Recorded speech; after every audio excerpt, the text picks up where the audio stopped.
Primeira carta de Paulo aos Coríntios, capítulo de número 11, versículo de número 23. É um texto muito conhecido, pelo menos de citação.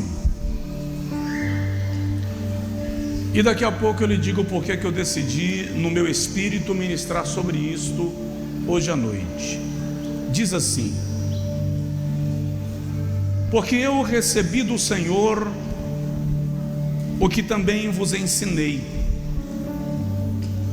que o Senhor Jesus, na noite em que foi traído, tomou o pão e, havendo dado graças, o partiu e disse: tomai, comei, isto é o meu corpo que é partido por vós, fazei isto em memória de mim.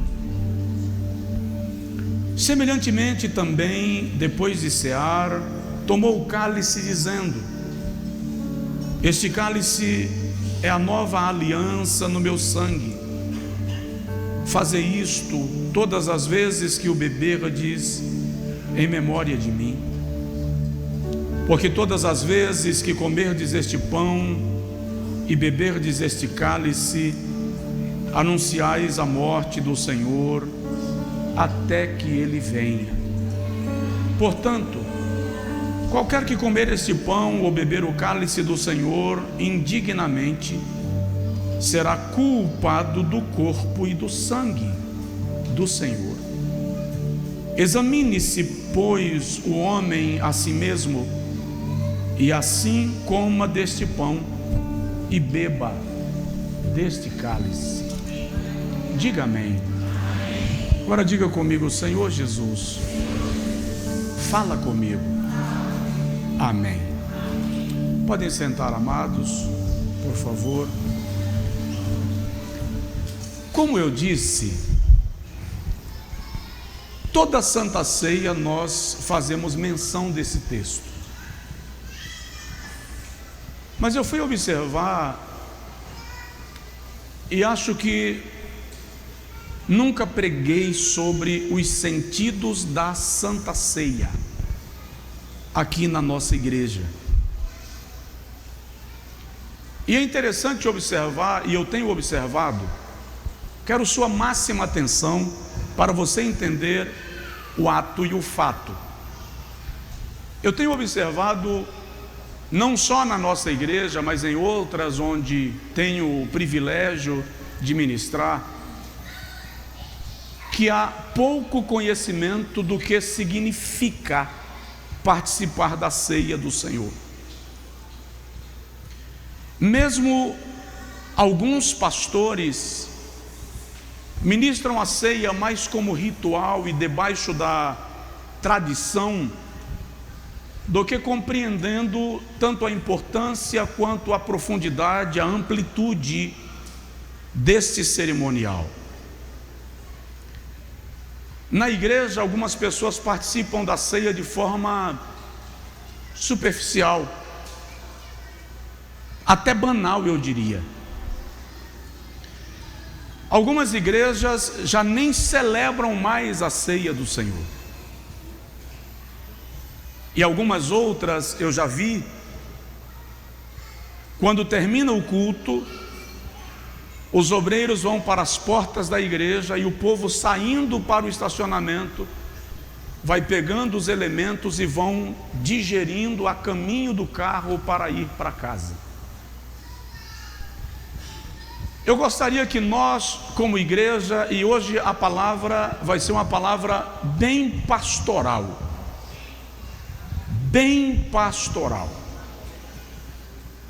aqueles que nos acompanham pela internet e que de repente dizem: não faço parte desta igreja, essa palavra obviamente vai lhe alcançar, porque é palavra de Deus. Mas a palavra aqui é de um pastor falando para a igreja sobre seus cuidados acerca do cerimonial da ceia do Senhor. Vale ressaltar, vale destacar até que Paulo escreveu a carta aos Coríntios antes que Mateus, Marcos, Lucas ou João. tivesse escrito algum dos evangelhos que leva o seu nome ou os seus nomes. Vou repetir, a primeira carta aos Coríntios foi escrita antes que o evangelho segundo Mateus, cronologicamente. Ela foi escrita antes que tivesse sido escrito o evangelho segundo Marcos, segundo Lucas ou segundo João. E é por isso que Paulo começa dizendo: eu estou escrevendo para vocês o que eu recebi do Senhor. Em outras palavras, ele está dizendo: eu não aprendi de alguém, eu não estou sob direcionamento de alguém senão do Senhor, que me fez entender, e por isso eu estou orientando vocês. O culto da Santa Ceia era o culto da koinonia, era o culto da comunhão, era o culto no qual o corpo de Cristo se reunia, a igreja, para um ato prático da comunhão do corpo. Então, na Santa Ceia, nós confirmamos a nossa comunhão com o Cristo e confirmamos a nossa comunhão uns com os outros. Eu vou repetir: na Santa Ceia nós confirmamos a nossa comunhão com Cristo e confirmamos a nossa comunhão uns com os outros. Quando nós observamos a Bíblia Sagrada, no livro dos Atos dos Apóstolos, na igreja primeva, ou igreja primitiva, ou igreja do primeiro século, a Santa Ceia acontecia num culto que também era chamado de o culto ágape, ou o culto do amor. No culto da Santa Ceia, ouça bem isso para a gente aprender, por favor.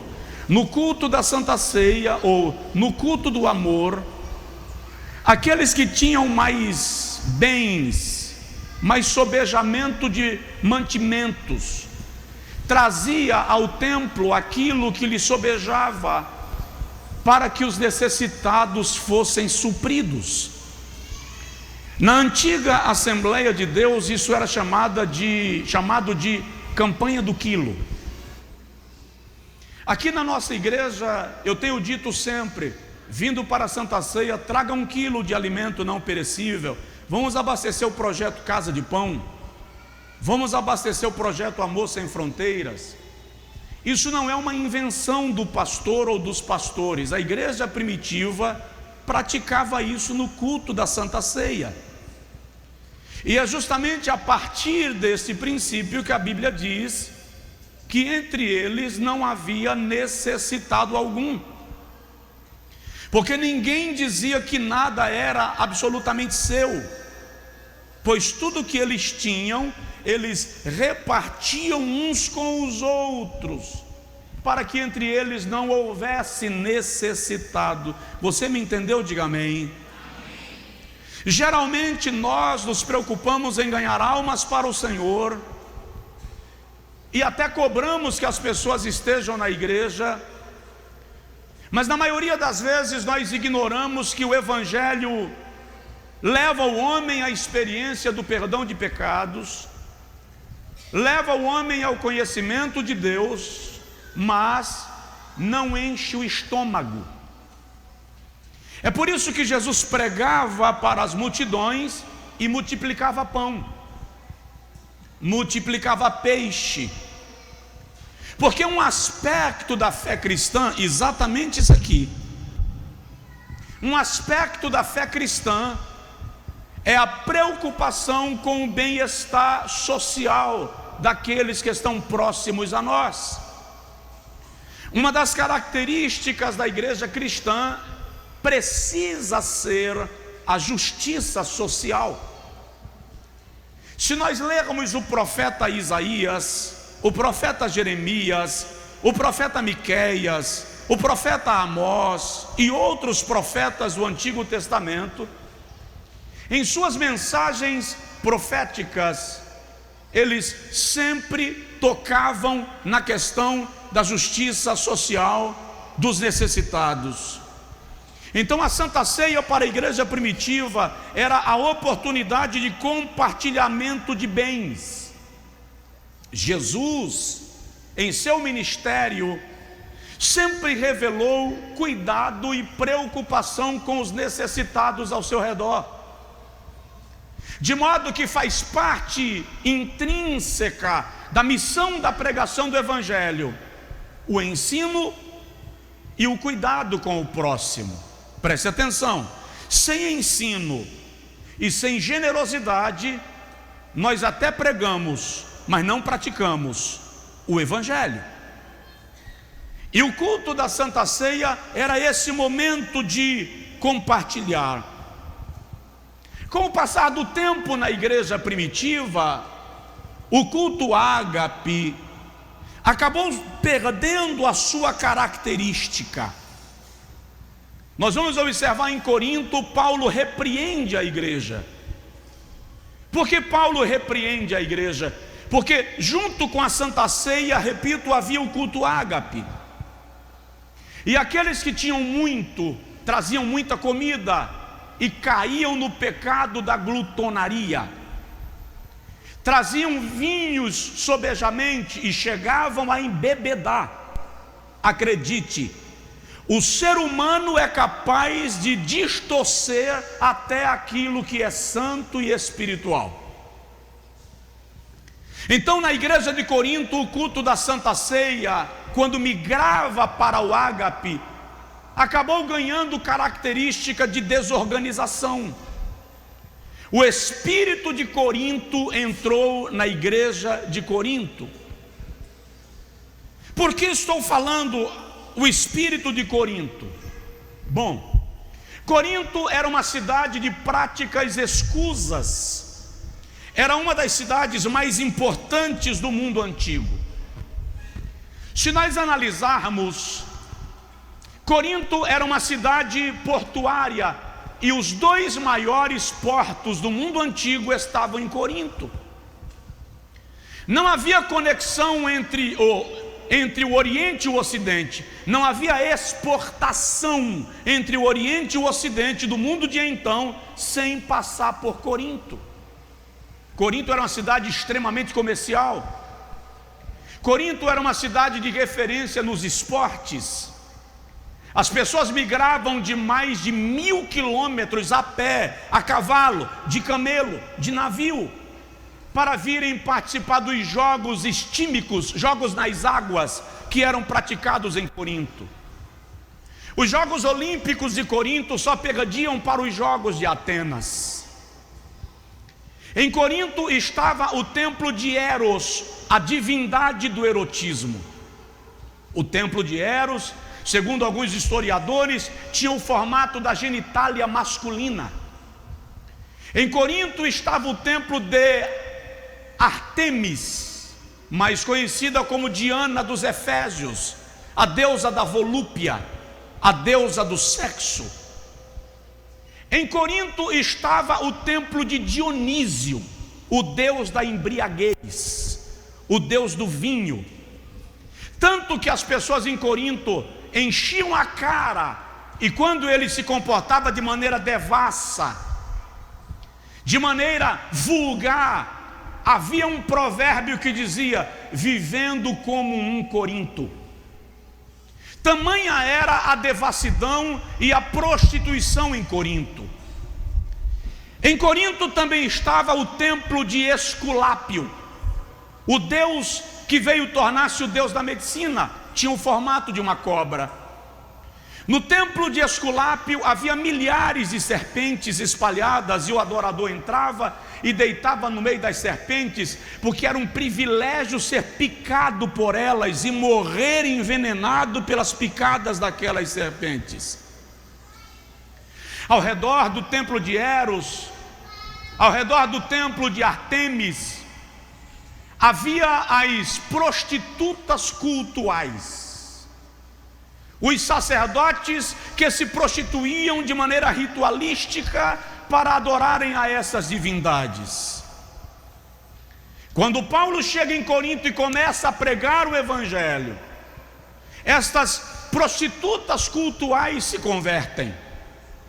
Esses sacerdotes que se prostituíam para adorar Eros e Diana dos Efésios se convertiam E tem uma característica importante: as prostitutas cultuais precisavam rapar a cabeça, tatuavam todo o corpo, espalhavam piercings no nariz, nos lábios, correntinhas dos pés. Era isso que as identificava como sacerdotisa de Eros ou de Artemis. De modo que quando elas se convertem a Cristo e elas vão caminhando para a igreja, o adorador de Eros chega e diz assim: vamos lá, eu quero fazer com você um rito de adoração sexual. E aí aquela mulher diz: eu agora sou cristã. E o adorador de Eros diz: cristã como? Se você está aí com a característica da sacerdotisa de Artemis. É por isso que Paulo diz: convém que a mulher use o véu, para que tenha o cabelo crescido. Na verdade, Paulo estava orientando aquelas irmãs que cobrissem a cabeça até que o seu cabelo crescesse, para que elas não fossem confundidas com as prostitutas cultuais de Corinto. Alguém está me entendendo? Diga amém. Por causa de todo esse cenário de corrupção, não só a cidade de Corinto era uma cidade corrupta, mas a igreja de Corinto era uma igreja trabalhosa, era uma igreja problemática. Nenhuma igreja deu tanta dor de cabeça ao apóstolo Paulo como a igreja de Corinto. Note que eles vão ao culto da Santa Ceia e conseguem embebedar no culto da Santa Ceia.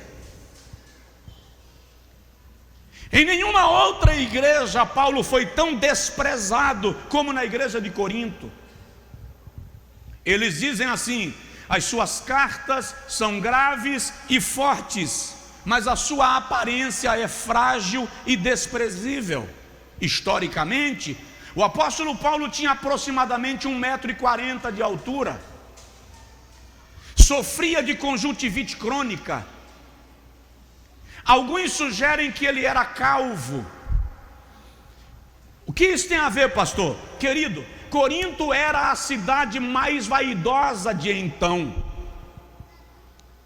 No teatro de Corinto havia discursado Sócrates, Platão e outros grandes filósofos da Grécia. A igreja de Corinto se sente a ponta da lança, o povo mais importante do mundo daquele tempo e de então. Tudo isso torna aquela igreja uma igreja carregada de problemas. Então o apóstolo Paulo percebe que no culto da Santa Ceia os problemas estavam aflorando. Aquela igreja estava deturpando a celebração da ceia. E presta atenção no que eu vou te falar. E a preocupação que veio ao meu coração essa semana sobre nós é que quem participa da Santa Ceia sem o devido entendimento dela, não valoriza, participa como se fosse um rito qualquer, pode estar pecando contra o sacrifício de Cristo Jesus. Eu disse essa semana ao meu filho, e disse ontem na reunião ministerial aqui: a igreja brasileira está a um triz de descambar para uma apostasia desenfreada. Só existe um freio para que a igreja brasileira não descambe nessa direção. É necessário que clamemos por um avivamento interventor do Espírito Santo sobre a igreja no Brasil. E esse avivamento só virá por meio da oração e da ministração da palavra para a igreja, porque aqueles que quiserem o avivamento receberão a palavra e serão blindados pelo poder do Espírito Santo. Então, quando eu comecei a observar algumas cenas nas santas ceias daqui, da nossa igreja em Salvador, E aqui acolá de alguma outra igreja que eu ministro de vez em quando na ceia, me preocupou. Me preocupou porque eu percebi pouca reverência. Eu percebi pessoas participando da Santa Ceia, contando piada um para o outro. Eu percebo obreiros servindo a Santa Ceia, que se tomarmos o texto, vamos perceber que é preciso de fato examinarmos-nos a nós mesmos, para vermos em que condição estamos. Então me deixem falar. Me deixem, e eu vou me esforçar para não passar do horário, mas me deixem se for necessário fazê-lo, porque isso pode mudar o destino da nossa vida. O que é a Santa Ceia? Por que eu tomo a Santa Ceia? O que ela significa? Primeiro, a Santa Ceia é uma revelação de inspiração divina.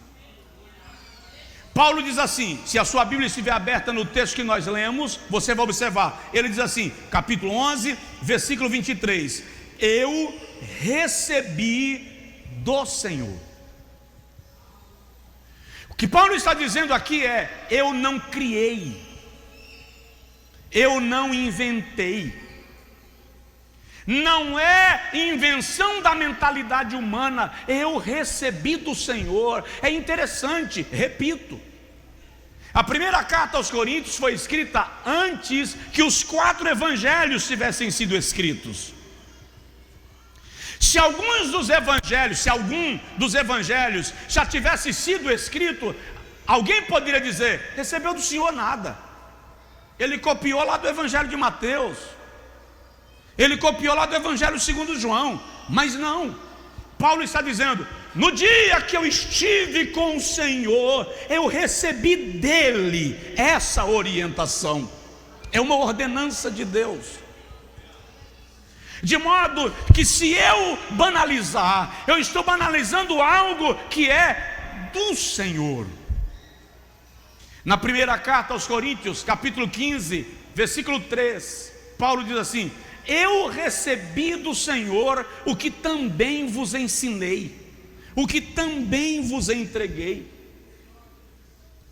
Na carta aos Gálatas, capítulo de número 1, versículo de número 11 e 12, o apóstolo Paulo diz assim, o evangelho que eu vos preguei, eu não recebi de homem algum, nem de anjo algum, eu recebi do Senhor.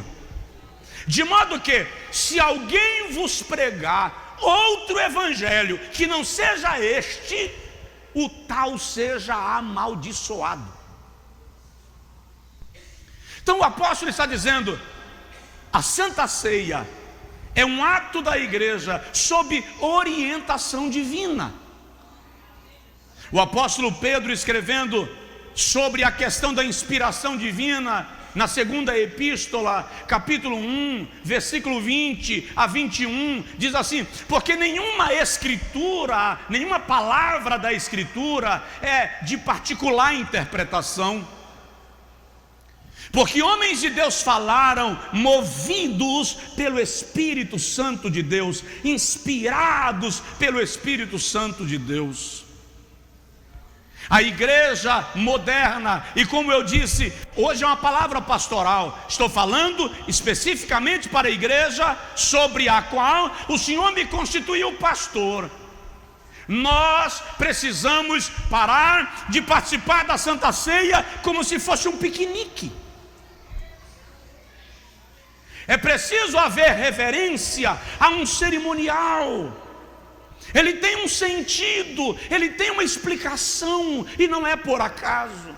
E talvez você diga, acho que o pastor está voltando um pouco para o tradicionalismo. Se o tradicionalismo estiver fundamentado na palavra, nós precisamos dele.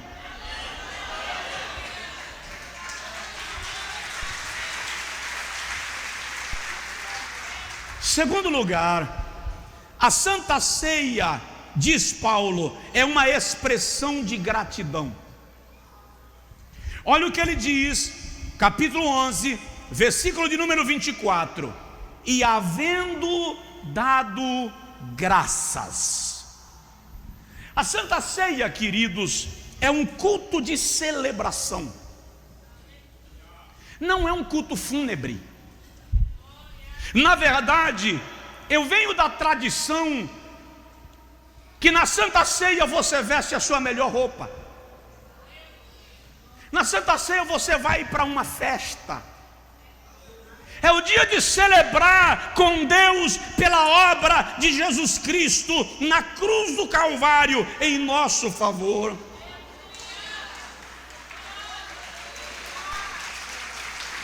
Aleluia!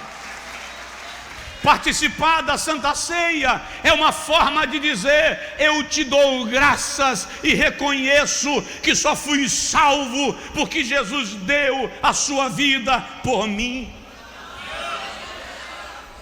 Quando nós folheamos a Bíblia Sagrada, nós percebemos que a gratidão é uma virtude intrínseca da vida cristã.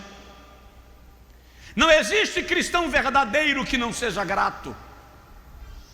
Se o irmão folhear a Bíblia, os evangelhos, o irmão vai perceber que nem todas as orações que Jesus fez foram escritas, mas todas as orações de Jesus que foram escritas começam dizendo: graças te dou, ó Pai. Ele vai para o sepulcro de Lázaro em João 11, e no versículo 41, Lázaro ainda está morto. O defunto ainda está dentro do sepulcro, mas Jesus não diz: Lázaro, volta, Lázaro, sai. Não.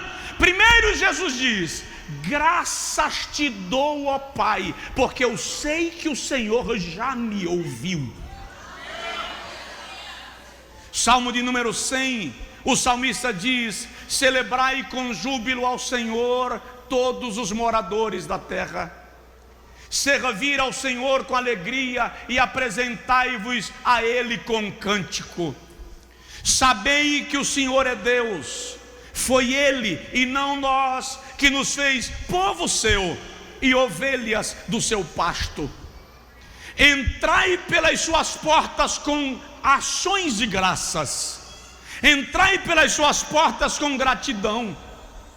O salmista está dizendo: já chegue na igreja celebrando, já chegue na igreja cantando, já chegue na igreja adorando.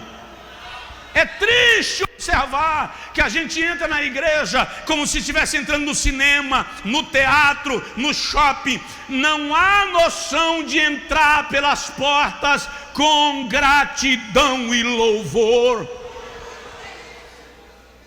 Nós criamos a ideia de momento de louvor. Eu sei que o louvor faz parte da liturgia do culto, mas biblicamente, conceito de momento de louvor não existe. A nossa vida é de gratidão, a nossa vida é de louvor.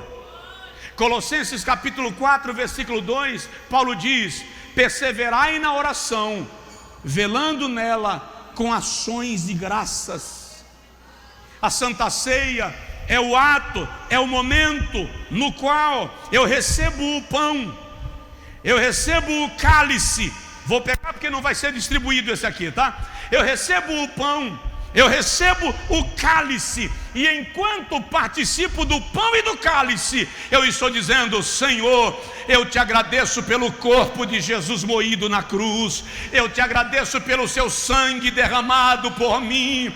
O sacrifício de Jesus é a única explicação para eu e você termos esperança de vida eterna. Seja grato. Há um livro antigo chamado Louvor que Liberta. É um livro muito antigo. O escritor desse livro foi comandante do exército americano na guerra do Vietnã. E ele diz que um dia ele viu aviões americanos explodindo. soldados americanos morrendo. E ele foi orar e disse: Deus, eu não estou entendendo. Nós estamos aqui para salvar uma nação do comunismo, da ditadura, e os meus homens estão morrendo. E ele disse: na madrugada ele acordou, e o Senhor falou com ele e disse assim: Merlin, você tem mão?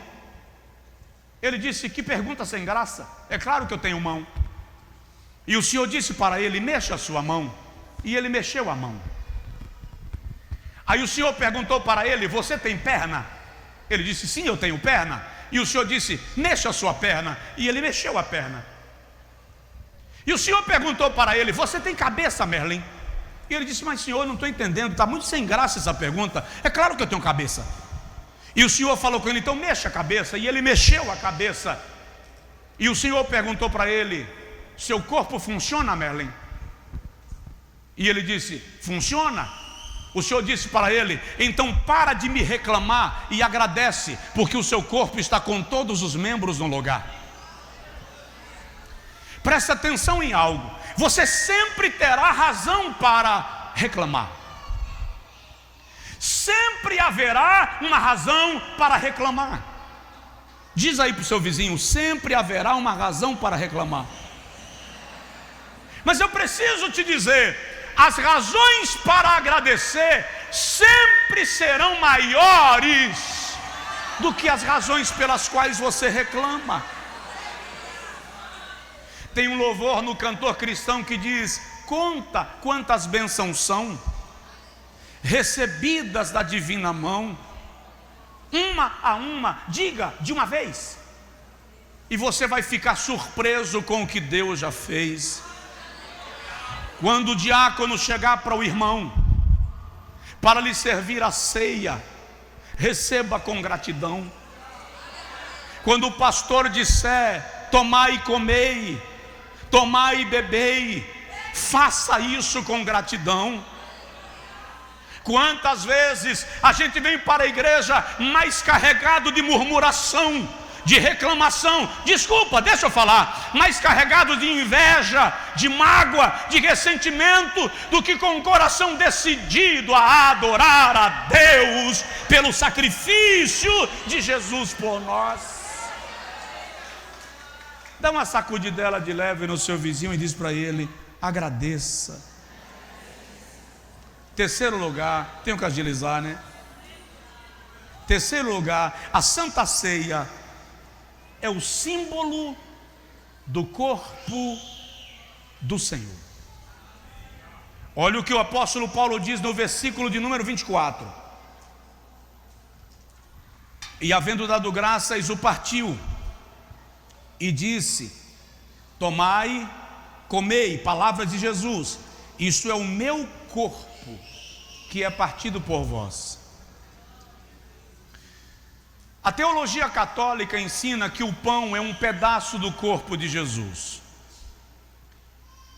Na teologia isso se chama doutrina da transubstanciação.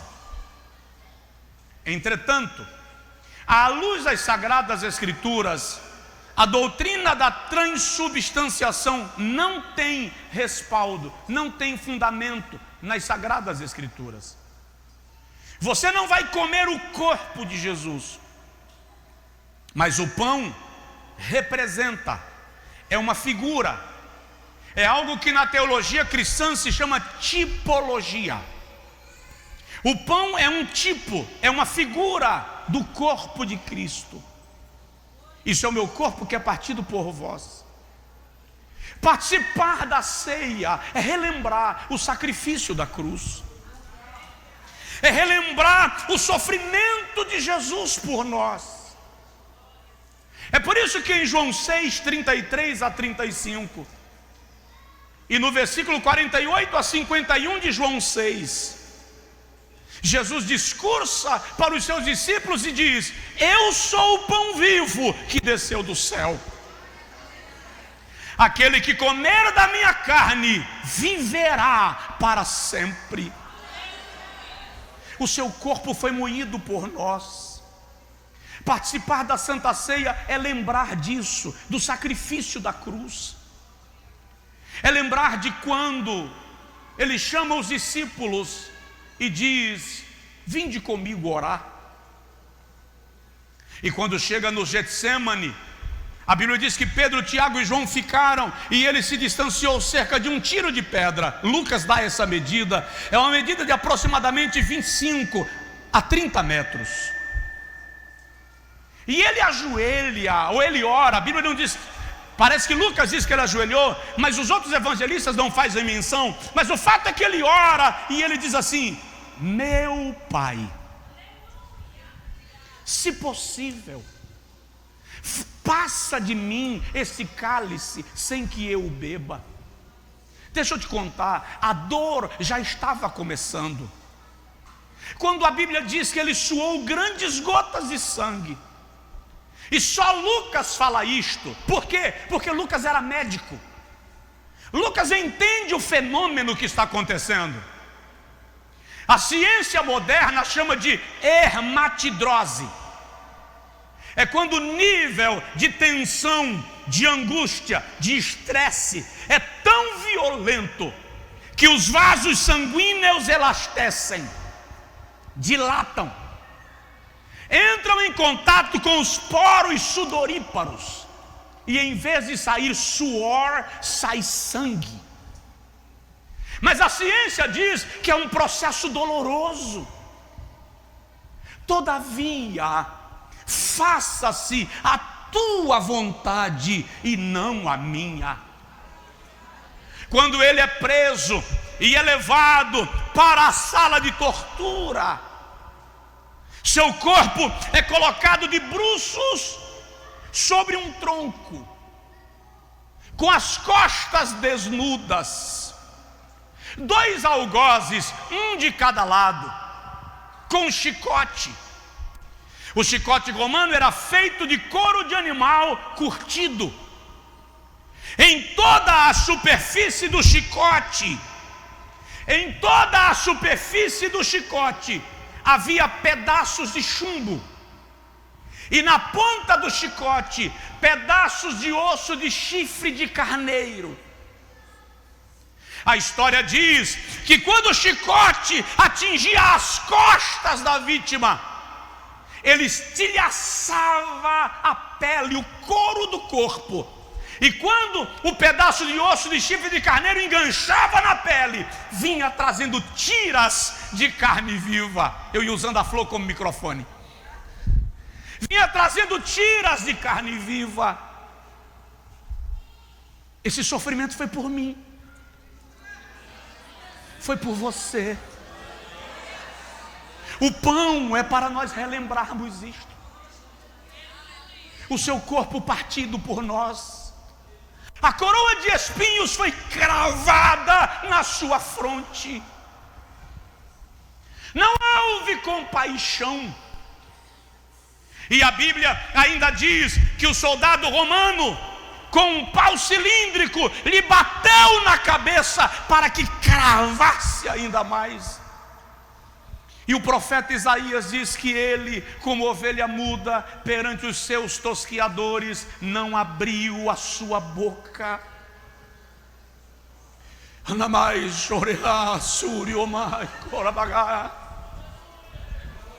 Isaías diz no capítulo 53, versículo 11, que Deus estava vendo tudo. E está escrito assim: foi a vontade do Pai moê-lo, fazendo-o enfermar. A igreja cristã normalmente só lembra disso na sexta-feira da paixão. Mas o sacrifício de Jesus ecoa na eternidade. O pão é o símbolo do seu corpo moído por mim e por você. Se for possível, provoca seu vizinho e diz para ele aí: foi por sua causa. No filme Paixão de Cristo, alguns anos atrás lançado, dirigido por Mel Gibson, alguém perguntou para ele: por que você não atuou no filme? Você é um grande ator. Certamente as bilheterias explodiriam com um filme de Mel Gibson representando Cristo. E ele disse: eu participei. Mas como? Na hora de cravar o cravo no Cristo crucificado, aquela mão que segurava o prego e que batia o martelo era a minha. E o jornalista, o entrevistador, perguntou: mas por que você só quis fazer esse papel? Ele disse: para deixar claro que quem matou Jesus não foram os judeus, não foram os romanos, nem foram os gregos, foi cada um de nós.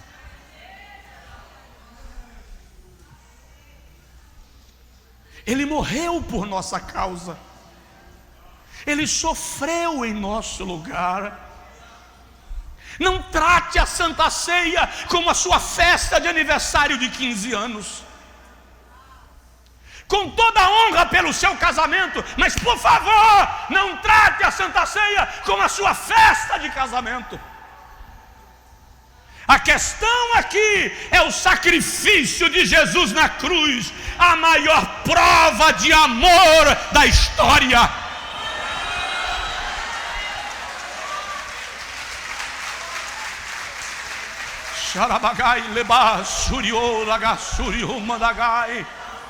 Este pão é o meu corpo que é partido por vós. Tenho que agilizar para concluir. Em quarto lugar, a Santa Ceia é um memorial. Diga comigo, é um memorial. Está escrito no versículo 24: fazei isto todas as vezes em memória de mim.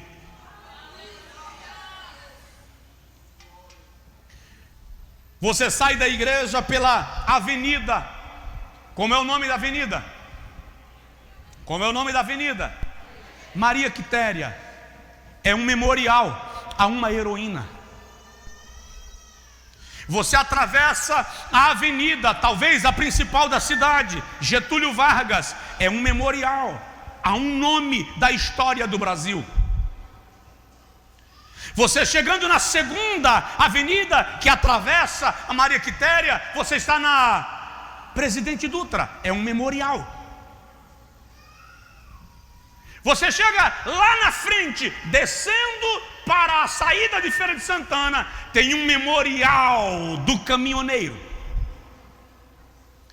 Qual é o propósito de um memorial? Manter viva na memória de alguém um fato. A diferença da Santa Ceia como memorial, é aqui que muda tudo. A diferença da Santa Ceia como memorial é que Maria Quitéria não desfila nessa avenida. Getúlio Vargas não desfila naquela avenida, nem o Presidente Dutra. Mas quando a Bíblia diz que a Santa Ceia é um memorial, o termo grego usado fala de um memorial de alguém que está presente.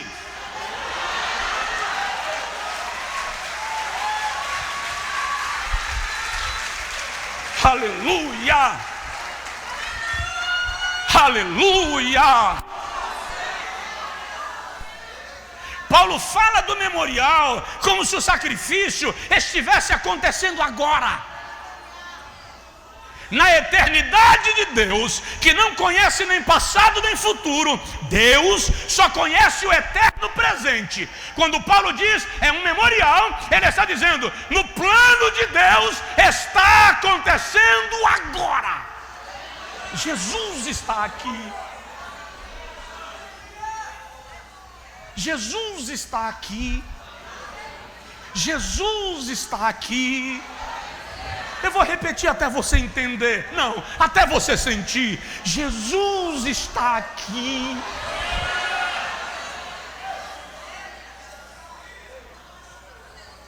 Oh, aleluia. Aleluia. Aleluia. Oh, aleluia. Ei, mai lavashuri, e mandura mandabashuri, o mandagai. Se você pode, aplauda. Se você pode, erga as mãos. Se você pode, grite. Aleluia. É um memorial. É para manter vivo na nossa memória a certeza do que Ele fez. E sabe o que é interessante? E eu não vou dar referências para ganhar tempo. Deus gosta de memoriais. Quando Israel sai do Egito, o Senhor diz assim: isto vos será por memorial perpétuo.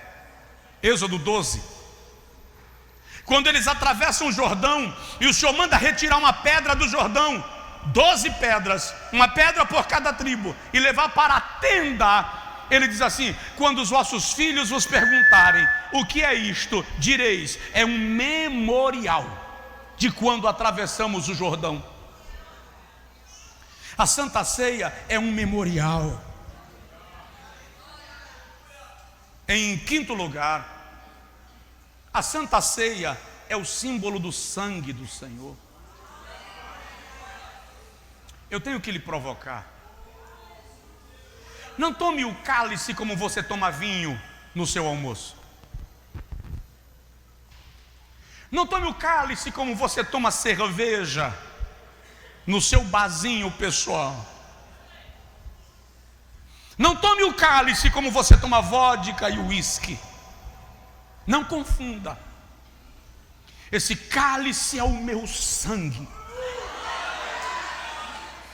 O sangue da nova aliança, que foi derramado por vós.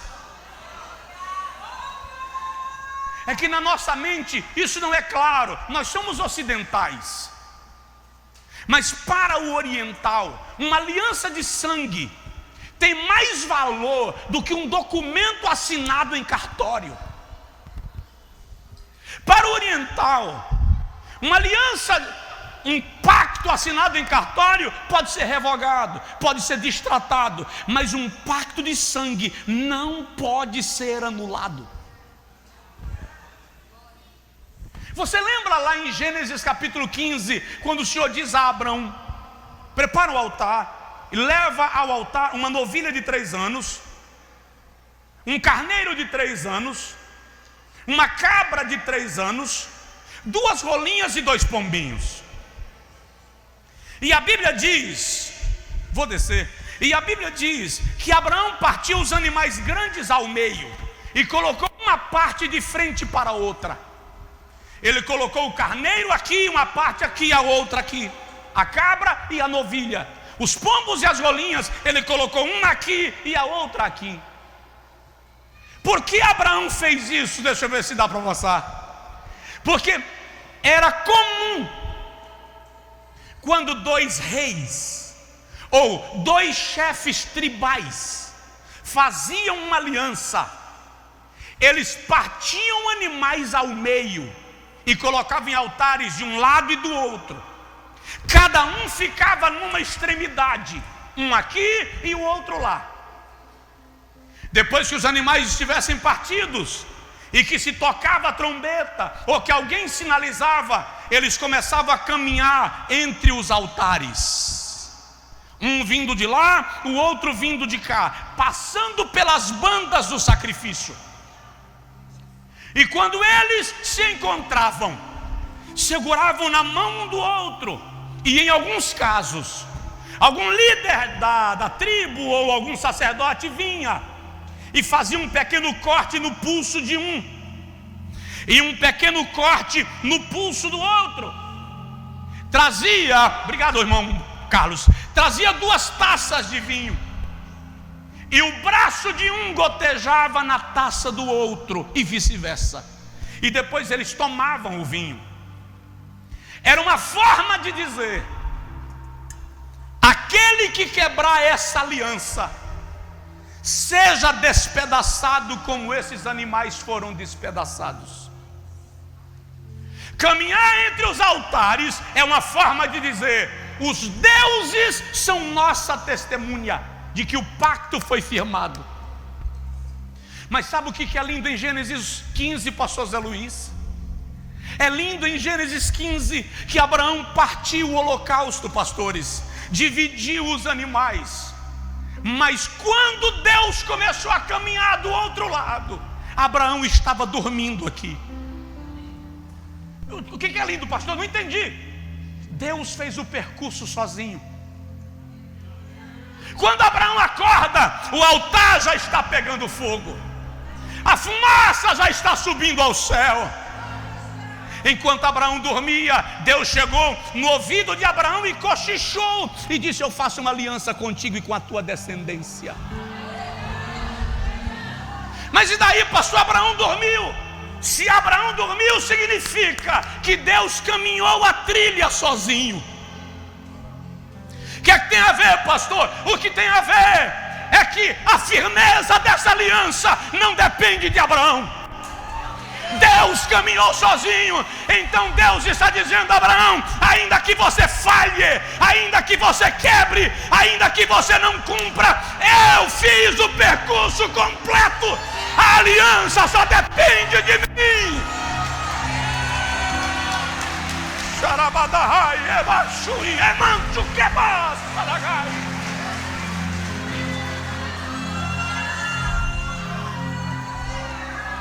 Aleluia.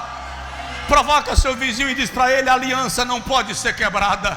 A aliança não pode ser quebrada. A aliança não pode ser quebrada. A aliança não pode ser quebrada. Oh, aleluia!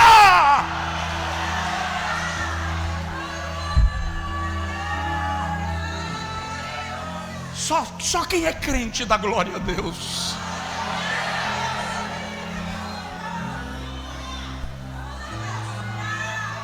Churiebai louvar surubonamantui anchole bagai de basseregueia santurai. Oh, sente a presença de Deus. Sente a presença de Deus. Vibra, chora, ajoelha, fica em pé, aplaude, dê glória, não sei, faz alguma coisa.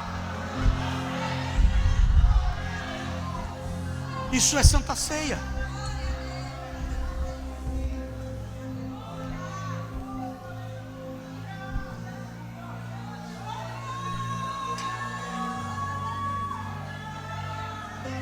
Aleluia. Aleluia. Aleluia. Aleluia. Oh Espírito Santo, faz com que eles sintam um pouco do que a minha alma está sentindo.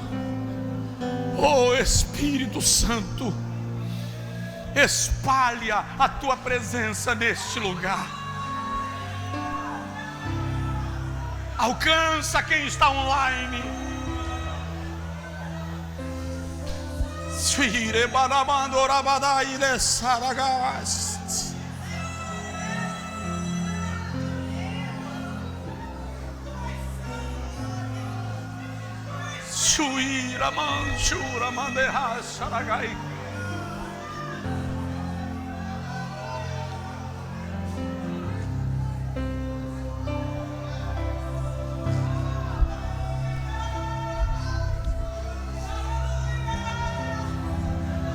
Enquanto você não chorar, enquanto você não sentir a presença de Deus, não tem Santa Ceia. Abre seu coração, abre seu coração, abre seu coração. Ah, pastor, mas eu estou triste. Abre seu coração. Deus quer te visitar nesta noite. Ele vai te curar nesta noite.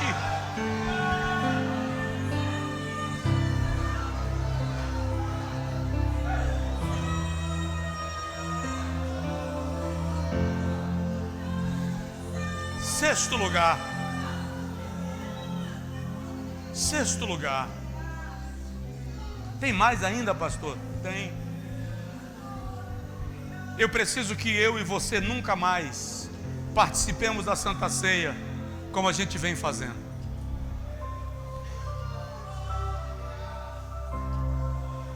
A Santa Ceia é uma mensagem do Calvário. Jesus diz assim, versículo de número 26: todas as vezes que comerdes este pão e beberdes esse cálice, anunciais a morte do Senhor. Anunciais a morte do Senhor. A Santa Ceia é uma pregação sobre a cruz. Estamos vivendo uma igreja que não prega mais o Calvário. Estamos vivendo uma igreja que fez do Calvário apenas um slogan, que fez da cruz uma logomarca. Estamos vivendo um evangelho sem Cristo, pregações sem o Calvário. Nós vivemos um evangelho da salvação por méritos. O evangelho que prega que nós somos pequenos deuses. O evangelho que prega que você consegue porque você pode. Nós estamos vivendo o evangelho que prega que você é o ponto fraco de Deus. Nós estamos vivendo o evangelho que prega que Deus tem que fazer o que você manda. Nós estamos vivendo o evangelho que prega que Deus existe em função de você. Não! Deus não tem ponto fraco. Deus é o centro do mundo. Ele é a causa. Ele é o criador de todas as coisas. Você não pode, você não consegue. Se dependesse de você, você já teria morrido. Mas Deus colocou a mão e te salvou, te resgatou. E Ele diz a Satanás: é meu, é minha.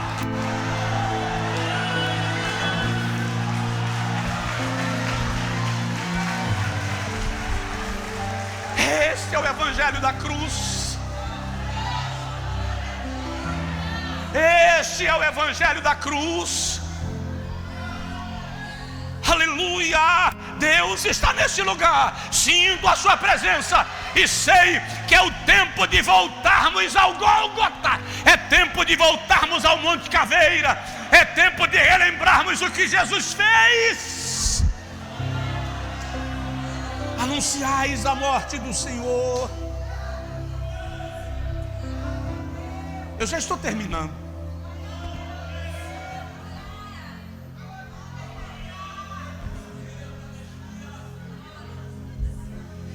Aleluia. Aleluia. Aleluia. Santa Ceia é a mensagem da cruz. Se tiver alguém desviado em nosso meio e quiser voltar para Jesus agora, sai do seu lugar e venha. Levante, sai do seu lugar e venha. Se estiver alguém entre nós que ainda não entregou sua vida a Jesus, mas deseja fazer isso hoje, levante-se do seu lugar e venha. Eu quero orar com você. Jesus morreu por mim e por você. Eu tenho só mais duas coisas para falar e eu concluo. Mas eu realmente peço. Eu realmente peço. Ouça de novo essa pregação. Eu nunca pedi isso a vocês. Ouça novamente essa pregação. Relembre, reflita, rumine. Porque olha o que eu vou te dizer de Paulo. A Santa Ceia é uma expressão de responsabilidade cristã. A Santa Ceia é uma expressão de responsabilidade cristã. Olha o versículo 28 e 29, Paulo diz assim: examine-se, pois, o homem. 27, portanto, qualquer que comer esse pão ou beber o cálice do Senhor indignamente, será culpado do corpo e do sangue do Senhor. Diga comigo, indignamente. Só mais uma vez, indignamente. Examine-se, pois, o homem a si mesmo, e assim coma deste pão e beba desse cálice. Porque o que come e bebe indignamente, come e bebe para a sua própria condenação, não discernindo o corpo do Senhor. Antigamente, os nossos pastores orientavam que você não deveria estender a sua mão para pegar o cálice para outra pessoa.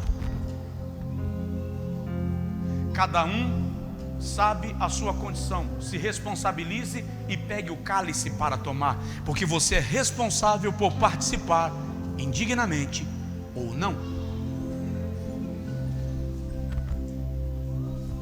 Mas o que é participar indignamente? Preste atenção. A Santa Ceia é um culto de confissão de pecados. Sim. É para antes de participarmos da ceia nós fazermos uma oração, confessando a Deus os nossos pecados, confessando a Ele a nossa indignidade. Mas deixa eu te explicar. Quando você toma o termo indignamente à luz deste texto, ele ganha significados bem amplos. E os exegetas e os hermeneutas, aqueles que se debruçam para a interpretação do texto bíblico à luz do contexto, aqueles que fazem análise do texto à luz daquilo que eles chamam de o mundo do texto. Pastor Graconato é um pastor e teólogo reformado. Ele chama o mundo do texto de o universo textual. Então, em que cenário, em que contexto, com que sentido o termo foi usado, é o que nós chamamos de universo do texto. E nesse texto, a expressão indignamente aponta para aqueles que participam da ceia, mas não têm consideração pelos outros membros do corpo. Não tem afinidade, não tem comunhão, não tem unidade. Indignamente aqui não é porque você ficou nervoso com a sua mulher e não vou participar da ceia porque me chateei. Se retrate com ela, se retrate com ele. O que o texto está dizendo indignamente aqui é eu participar da ceia, mas eu vou tratar irmão Lei com desprezo. Eu não gosto dele. Eu vou tratar a irmã Maria Francisca com indiferença. Eu vou pisar, humilhar, tratar o outro com quebra de aliança, quebra de comunhão. Deixa eu te falar, você mudou de igreja porque você teve um problema com alguém na igreja e você foi embora com raiva, você foi embora magoado. À luz do termo indignamente, se você participar da ceia sem consertar isso, você está tomando para a sua própria condenação.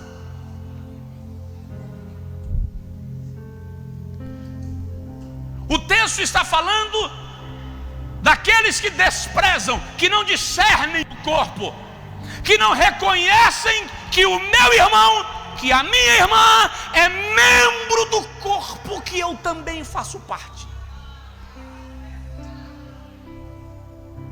Isso é participar indignamente. Agora preste atenção. A razão pela qual Jesus morreu foi a formação da igreja, que é o corpo. A Bíblia diz, Efésios 2,17, que pela sua morte na cruz, Ele quebrou a parede da separação, e de dois povos, judeus e gentios, Ele fez um povo, a sua igreja, um só corpo. Se a razão pela qual Jesus morreu foi a formação desse corpo, e eu trato com desprezo, com indiferença e com humilhação um membro desse corpo, eu estou afrontando o sacrifício de Jesus. Então a Santa Ceia é o culto de você se levantar e pedir perdão para alguém. É o culto de você se levantar e corrigir o seu relacionamento com alguém. É o culto da reconciliação. É o culto que quem lembra disso? Corta aqui. A Santa Ceia é o culto. E é interessante que quando a gente ficava de mal, quando a gente ficava nervoso com alguém, fica em pé você, meu filhão, fica em pé. A gente dizia, corta aqui. Pronto, cortou, estamos inimigo. Na hora que a gente se reconciliava, ia lá, vem cá, de baixo para cima. Isso, pronto, desfez, agora a gente é amigo de novo. A Santa Ceia é o culto de você fazer o corte de baixo para cima e dizer, aquele de mal que a gente estava não vale mais, porque nós somos irmãos em Cristo, porque nós somos o mesmo corpo, porque a Bíblia diz, ó quão bom e quão suave é que os irmãos vivam em união, porque a Bíblia diz que há um só Deus e Pai, um só Senhor, um só Deus que é Pai de todos, por todos e em todos. Então, se você precisar fazer uma ligação para alguém agora à noite, faça. Se você precisar ligar e dizer assim, estou participando da ceia e não posso participar sem me reconciliar contigo, você nem precisa sair da igreja, hoje eu te deixo no meio do culto, você pode pegar o telefone, fazer a ligação e dizer assim, eu estou te ligando porque Deus está cutucando minha costela, eu não posso participar da ceia com raiva de você, porque se eu participar da ceia sendo teu inimigo, eu estou participando para a minha própria condenação. E Paulo diz, por isso há entre vós muitos fracos, e muitos doentes, e muitos que já morreram. Isso aqui é literal. Quanta gente desceu para a sepultura antes da hora, por não discernir o corpo. Quanta gente faz parte de círculo de oração, vem para a vigília das lágrimas e está em todos os cultos, mas vive doente, levanta e cai, levanta e cai. Por quê? Porque o teu coração está rompido com alguém que é membro do corpo, e você está participando da ceia do Senhor, rompido com um membro do corpo.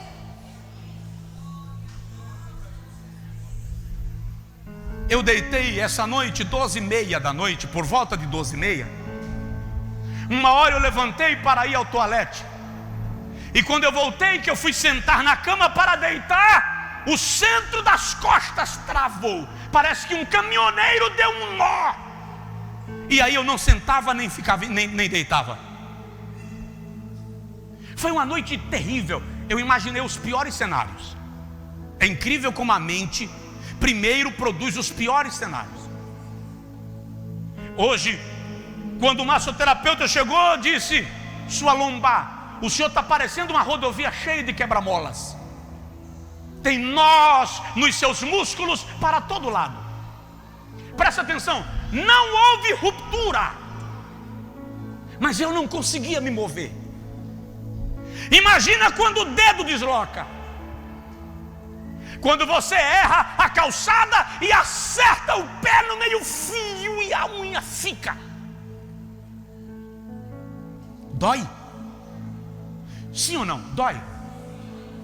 E você acha que espiritualmente, quando você está rompido com um membro do corpo, isso não dói no cabeça, que é Cristo? Santa Ceia é um ato de responsabilidade cristã. E pelo amor de Deus, não me leva a mal, eu não quero machucar você, eu não vim aqui afrontar você. Confrontar sim, porque o Evangelho confronta, mas eu não vim te machucar nem te afrontar. Eu só estou te dizendo, pelo amor de Deus, vou usar palavras de Paulo, eu te rogo, pela compaixão de Cristo, não te condena participando da Santa Ceia sem discernir o corpo. É preciso haver confissão, perdão, restauração, reconciliação. Veio de bico com a mulher, acho bom resolver isso aqui no culto. Acho bom tratar disso hoje. A Bíblia chega a dizer: não se ponha o sol sobre a vossa ira. Por que a Bíblia diz isso? Porque uma noite com raiva é uma noite péssima.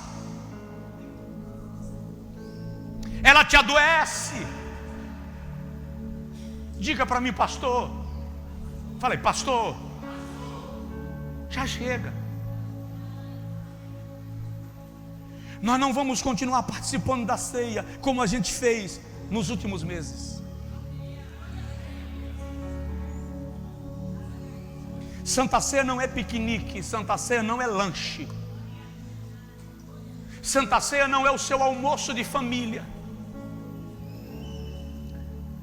A melhor definição para Santa Ceia é: Santa Ceia é o banquete do noivo. Vou terminar. O rapaz no Oriente ficava noivo de uma moça, e ele dava para ela uma medalha. Na medalha ficava gravada a palavra consagrada a mim. Se ele fosse rico, a medalha seria de ouro. Se ele fosse menos rico, a medalha seria de prata. Se ele fosse menos rico ainda, a medalha seria de bronze. Se ele não fosse rico, a medalha poderia ser de argila ou de madeira. Mas estava escrito: consagrada a mim. No período do noivado, ele não ia na casa da moça. O noivo precisava ter um amigo da sua mais alta confiança. Esse amigo, que a Bíblia chama de o amigo do noivo, João capítulo 1, é quem ia visitar a noiva para levar notícias do noivo e trazer notícias dela. No dia que o amigo do noivo ia visitar a noiva, ela tinha que preparar um banquete. O amigo do noivo representando o noivo, presta atenção, o banquete não era para o amigo, o banquete era para o noivo. O amigo estava lá representando, e ele se assentava na cabeceira da mesa representando o noivo,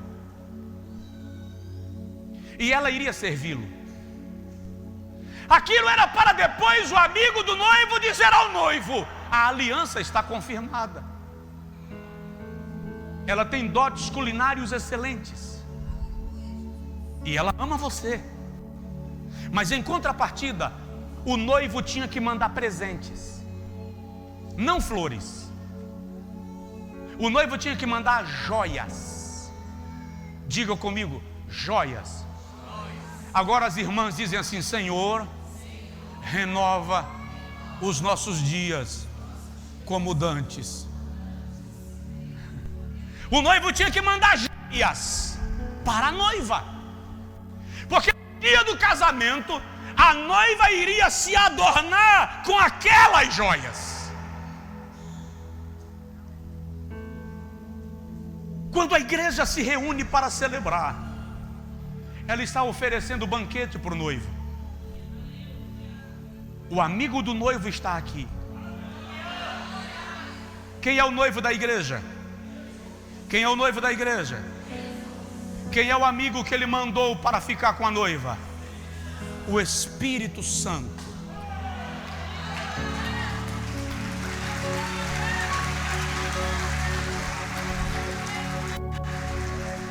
Você não aplaude porque o pastor manda. Você não canta porque o pastor manda. Estou de birra hoje, não vou louvar porque eu estou com raiva do pastor. Seu problema é com o amigo do noivo.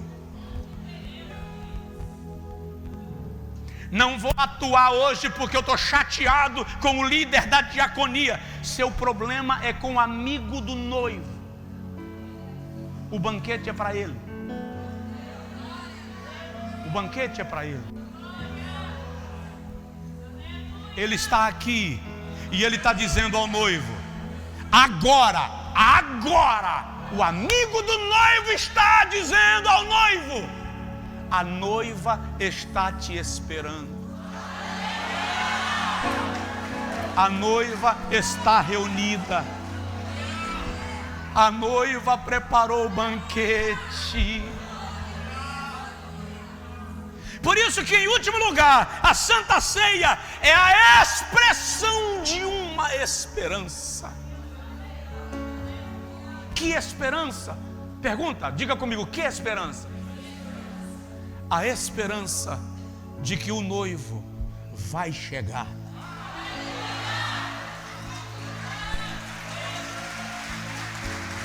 Fica de pé, por favor. Não se turbe o vosso coração. Crede em Deus. Crede também em mim. Na casa de meu pai há muitas moradas. Se não fosse assim, eu vou-lhe teria dito: vou preparar-vos lugar. E quando eu for e vos preparar lugar, virei outra vez e vos levarei para mim mesmo, para que onde eu estiver, estejais vós também.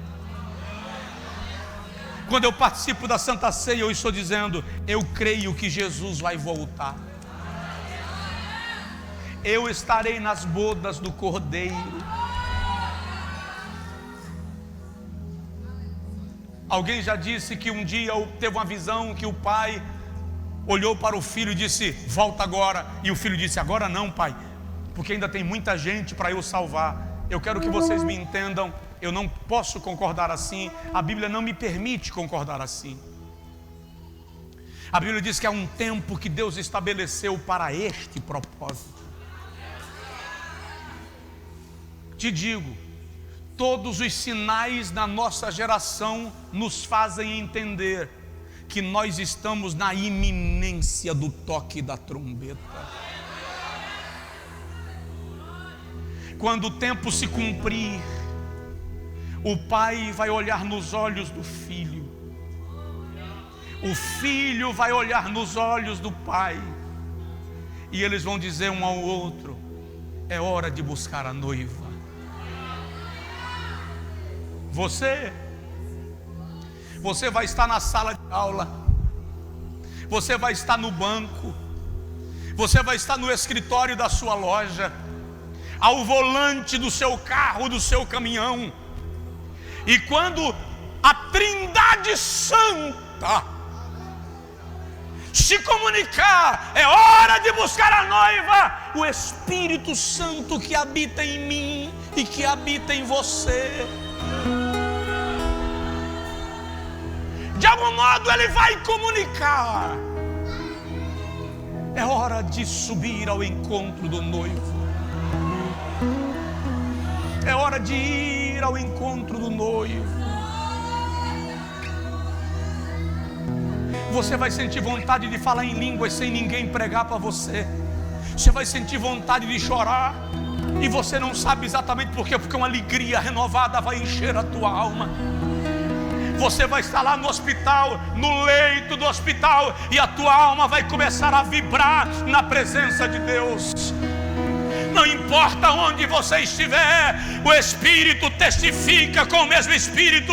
O Espírito e a noiva dizem: vem. O Espírito Santo vai te avisar, e a tua alma vai saltitar de celebração.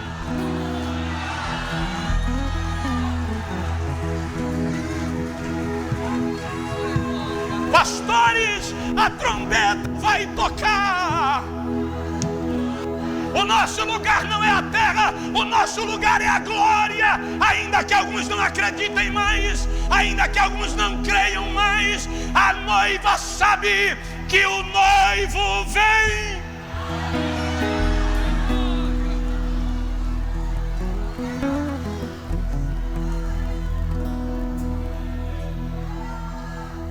A trombeta vai tocar. E os que morreram em Cristo ressuscitarão primeiro. Os que estiverem vivos serão juntamente com eles arrebatados. Diga comigo assim: juntamente com eles. Só mais uma vez: juntamente com eles. Essa expressão, juntamente com eles, fala de reencontro. Reencontro. Pastor, nós vamos conhecer os nossos entes queridos que já partiram.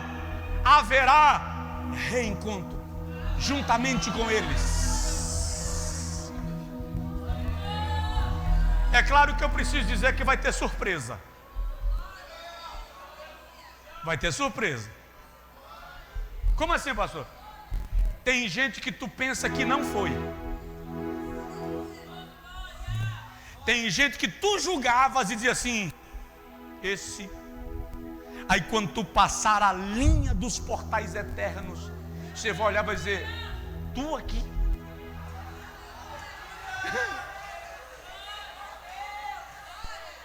Sério? Você conseguiu? Aí o Espírito Santo diz assim: conseguiu não. Foi o Calvário quem conquistou.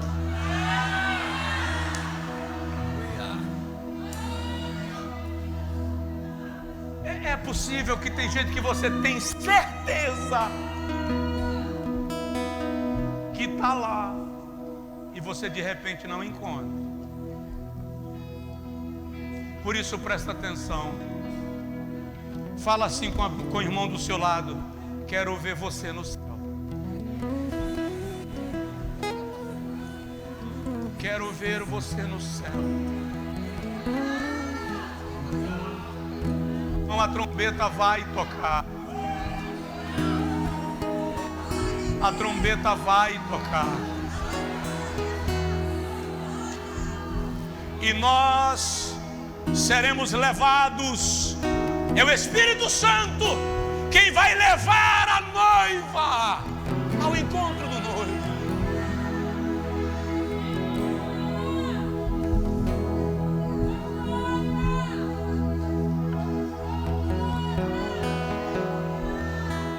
Os anjos estarão na expectativa.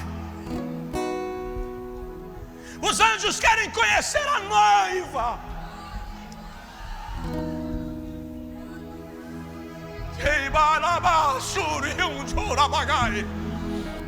Quando o Espírito Santo chegar com a noiva e apresentá-la ao noivo, a Bíblia diz que os anjos vão cantar. Levantai, ó portas, as vossas cabeças. Levantai-vos, ó entradas eternas, para que entre o Rei da Glória. E o outro coral vai perguntar: quem é este Rei da Glória? O primeiro coral vai responder: o Senhor dos Exércitos. Ele é o Rei da Glória.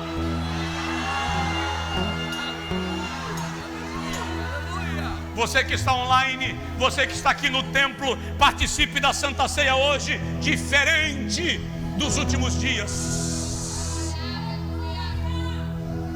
Se eu posso dizer isso, eu digo: participe da Santa Ceia com sabor de arrebatamento.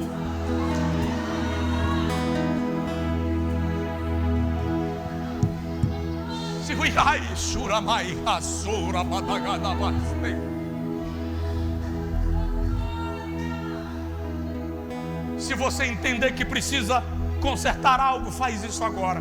Se você entender que tem que ligar para alguém, faz isso agora.